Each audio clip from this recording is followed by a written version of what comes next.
ಶೀಘ್ರದಲ್ಲೇ ಸಚಿವ ಸಂಪುಟ ವಿಸ್ತರಣೆಗೆ ಒಂದು ಗ್ರಹಣ ಆವರಿಸಿಬಿಟ್ಟಿದೆಯಲ್ಲ, ಇದಕ್ಕೊಂದು ಮುಕ್ತಿ ಸಿಗುತ್ತಾ ಅನ್ನೋ ಅನುಮಾನ, ಪ್ರಶ್ನೆ ಕಾತುರ ಕಾಯ್ತಿದೆ.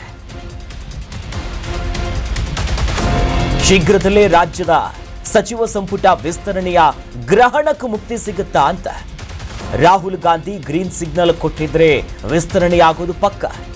ಈ ನಿಟ್ಟಿನಲ್ಲಿ ನಾಳೆ ದೆಹಲಿಗೆ ಸಿಎಂ ಡಿಕೆ ಶಿವಕುಮಾರ್ ಮತ್ತು ಮಾಜಿ ಮುಖ್ಯಮಂತ್ರಿಗಳು ಕೂಡ ಹೋಗ್ತಾರೆ. ಬುಧವಾರ ಅಥವಾ ಗುರುವಾರ ಸಂಪುಟ ವಿಸ್ತರಣೆ ಆಗೇ ಬಿಡುತ್ತಾ ಅಂತ ಹೈಕಮಾಂಡ್ ನಾಯಕರನ್ನ ಭೇಟಿಯಾಗ್ತಾರೆ ಮುಖ್ಯಮಂತ್ರಿಗಳು.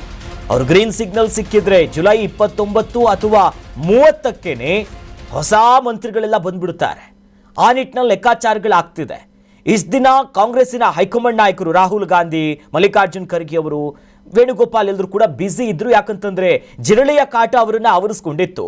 ಆದರೆ ಅದಕ್ಕೂ ಬಿಗಿಯಾಗಿದ್ದು ನಮ್ಮ ರಾಜ್ಯದ ಶಾಸಕರು. ನಮಗ ಮಂತ್ರಿ ಸ್ಥಾನ ಬೇಕು ಅಂತ ಈಗಾಗಲೇ 3-4 ಬಾರಿ ದೆಹಲಿ ಫ್ಲೈಟ್ ಹತ್ತಿದ್ರು, ಬಂದಿದ್ರು, ಹೋಗಿ ಬರೋ ಕೆಲಸಗಳಾಗಿತ್ತು. ಆದರೆ ಅಂತಿಮ ಚುಕ್ಕಿ ಇಡುವಂತ ಸಮಯ ಇದು.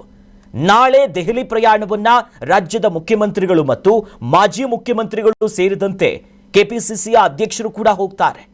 ಅಲ್ಲಿ ಹೋಗಿ ತಮ್ಮ ಅಂತಿಮ ಪಟ್ಟಿಗೆ ಒಂದು ಹಸಿರು ಗ್ರೀನ್ ಸಿಗ್ನಲ್ ಅನ್ನ ಪಡ್ಕೊಂಡೇ ಬರ್ತಾರೆ.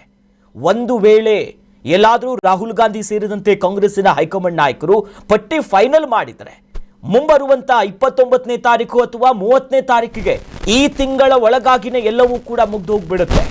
ಅನೇಕರ ಪಟ್ಟಿ ದೊಡ್ಡದಿದೆ. ಈಗಾಗಲೇ 20 ಸ್ಥಾನಗಳಿಗೆ 40ಕ್ಕೂ 50ಕ್ಕೂ ಹೆಚ್ಚು ಜನ ಶಾಸಕರು ದುಂಬಾಲ್ ಬಿದ್ದಿದ್ದಾರೆ, ಟವಲ್ ಹಾಕೊಂಡಿದ್ದಾರೆ.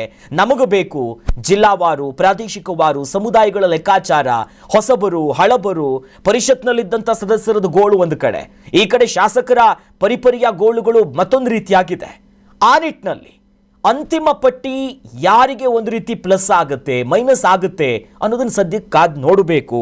ಇದಕ್ಕೆ ಸಂಬಂಧಪಟ್ಟಂತೆ ನಮ್ಮ ಪ್ರತಿನಿಧಿ ಕಿರಣ್ ದೂರವಾಣಿ ಸಂಪರ್ಕದಲ್ಲಿ ಜಾಯಿನ್ ಆಗಿದ್ದಾರೆ. ಕಿರಣ್, ಸದ್ಯ ಈ ಗ್ರಹಣ ಅಂತೂ ಎಲ್ಲರನ್ನ ಆವರಿಸ್ಕೊಂಡ್ಬಿಟ್ಟಿದೆ. ಹೌದು, ಈಗ ಯಾರ್ಯಾರು ದೆಹಲಿಗೆ ಎಷ್ಟೊತ್ತಿಗೆ ಹೋಗ್ತಾರೆ, ಅವ್ರ ಬೇಡಿಕೆಗಳು ಏನು, ಪಟ್ಟಿ ಫೈನಲ್ ಆಗುತ್ತಾ ಅಂತ? ಎಸ್ ಅಖಿಲೇಶ್, ಇಷ್ಟು ದಿನ ಇದ್ದಂತಹ ಏನು ಜನರಿಗಳ ಹೋರಾಟ ಆಗಿರ್ಬೋದು, ನೀಟ್ ವಿಚಾರವಾಗಿ ಒಂದಿಷ್ಟು ಗೊಂದಲಗಳಿತ್ತು. ಅದರಲ್ಲಿ ಕಾಂಗ್ರೆಸ್ನ ಹೈಕಮಾಂಡ್ ಒಂದ್ ರೀತಿ ಬ್ಯುಸಿ ಆದಂತೆ ಕಾಣ್ತಾ ಇತ್ತು. ಇದಾದ ಬಳಿಕ ಈಗ ರಾಜ್ಯದಲ್ಲಿ ಏನು ಬಾಕಿ ಉಳಿದಿರ್ತಕ್ಕಂತಹ ಸಚಿವ ಸಂಪುಟ ವಿಸ್ತರಣೆ ಕುರಿತಂತೆ ಒಂದು ಅಂತಿಮವಾದಂತಹ ಪಟ್ಟಿ ಸಿದ್ಧ ಆಗಿರ್ತಕ್ಕಂಥದ್ದು. ಅದು ರಿಲೀಸ್ ಆಗೋಕೆ ಇನ್ನೇನು ಕ್ಷಣಗಣನೆ ಆರಂಭ ಆಗಿರ್ತಕ್ಕಂಥದ್ದು.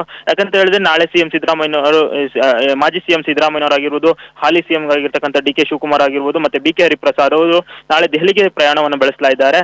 ಏನು ಅಲ್ಲಿ ಸಂಸದರ ಜೊತೆಗಿನ ಸಭೆಯನ್ನ ಸಹ ಈಗಾಗಲೇ ಸಿಎಂ ಕರೆದಿರ್ತಕ್ಕಂಥದ್ದು. ರಾಜ್ಯಕ್ಕೆ ಅನುದಾನದ ವಿಚಾರವಾಗಿರ್ಬೋದು, ರಾಜ್ಯದ ಒಂದಿಷ್ಟು ವಿಚಾರಗಳ ಕುರಿತಂತೆ ನೀವು ಚರ್ಚೆಯನ್ನು ಮಾಡುವಂತಹ ನಿಟ್ಟಿನಲ್ಲಿ ನಾಳೆ ಸಂಸದರ ಜೊತೆಗೆ ಸಭೆಯನ್ನ ನಡೆಸ್ತಾರೆ. ಸಭೆಯ ಬಳಿಕವಾಗಿ ಕಾಂಗ್ರೆಸ್ನ ಹೈಕಮಾಂಡ್ನ ನಾಯಕರುಗಳ ಜೊತೆಗೆ ಚರ್ಚೆಯನ್ನು ನಡೆಸಿ ಸಚಿವ ಸಂಪುಟ ವಿಸ್ತರಣೆಯ ಕುರಿತಂತೆ ಒಂದಿಷ್ಟು ಅಂತಿಮ ಪಟ್ಟಿಯನ್ನ ಹೊರಬಿಡುವಂತಹ ಎಲ್ಲ ಸಾಧ್ಯತೆಗಳು ಇರ್ತಕ್ಕಂಥದ್ದು. ಈಗಾಗಲೇ ಶಾಸಕರು ಕೂಡ ದೆಹಲಿ ಮಟ್ಟದಲ್ಲಿ ದೊಡ್ಡ ಮಟ್ಟದಲ್ಲಿ ಲಾಬಿಯನ್ನ ನಡೆಸ್ತಾ ಇರುವಂತದ್ದು. ಉಳಿದಿರ್ತಕ್ಕಂಥ 20 ಸ್ಥಾನಗಳಿಗೆ 40ಕ್ಕಿಂತ ಹೆಚ್ಚು ಜನ ಶಾಸಕರುಗಳು ಈಗಾಗಲೇ ಲಾಬಿಯನ್ನ ಮಾಡ್ತಾ ಇರುವಂತದ್ದು. ಇದರ ಜೊತೆಗೆ ಏನು ಸಿಎಂ ಡಿ ಕೆ ಶಿವಕುಮಾರ್ ಅವರು ಬೇಕಾಗುವಂತಹ ಎಲ್ಲ ಸಂಭಾವ್ಯರ ಪಟ್ಟಿಯನ್ನ ರಿಲೀಸ್ ಅನ್ನ ಏನ್ ಸಿದ್ಧಪಡಿಸಿಕೊಂಡಿರುವಂತದ್ದು.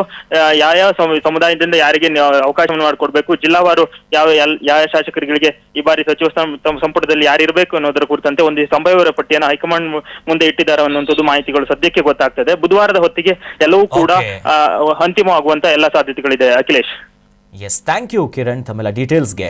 ಕರ್ನಾಟಕ ನ್ಯೂಸ್ ಬೀಟ್ ಫಾಲೋ ಮಾಡಿ, ಸಬ್ಸ್ಕ್ರೈಬ್ ಮಾಡಿ.